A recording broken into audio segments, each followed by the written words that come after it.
Is it achievable, though, to go from a standing start to what would be the equivalent of eighth in the world for nuclear as part of our system if we get to 38% by 2050?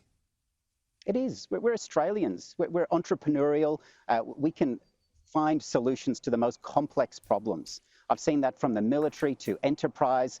There's nothing Australians can't do if they turn their mind to it. So if we have the will, we will find a way. And I'm confident that we will find a way to do this. And we've got to bring people with us. You need a social licence for the 7 areas, but you also need a social licence for renewables.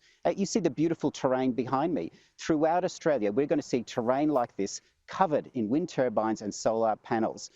This balance will make sure that we're protecting green space in Australia as well as providing the energy needs that we need. Is your team on board for this bold commitment? Because it is going to be it's a huge risk, as you know. In politics, you go with a big target. It does carry with it political risks. 100%. But we need leadership like this in Australia. We're going to be competing with a big competitive world. And for us, in order to have the industries here that will compete with the world, we need reliable energy. And for Peter to lead that conversation, I think shows that he is a true leader, a strong leader. And that's why we encourage our political opponents to engage in the detail, not engage in straw man arguments, not look for the cheap tiles that we saw where we saw 3-headed fish. Australians deserve better than that. And I think even Labor knows that that was a mistake. And so now they've shifted on to other avenues. But let's have this debate. Australians are up for it. And I'm proud to stand with Peter Dutton and Ted O'Brien as they're leading this debate and this conversation.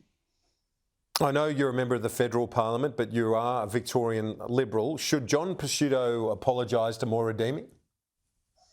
Look, I know John Pesutto very well for many years. He's a good, decent man and a good, strong leader. He's focused on the things that matter to Victorians, which, frankly, are crying out for an alternative leader, and John Pesutto is that man. But I will say this, as a federal member, all of these decisions are for my state colleagues. Like they wouldn't interfere in our matters, we don't interfere in theirs. We fully support them and their team and what they're fighting for in Victoria. Keith Wolahan, joining us from Yarra Valley today. Thanks. Appreciate it. Thank you.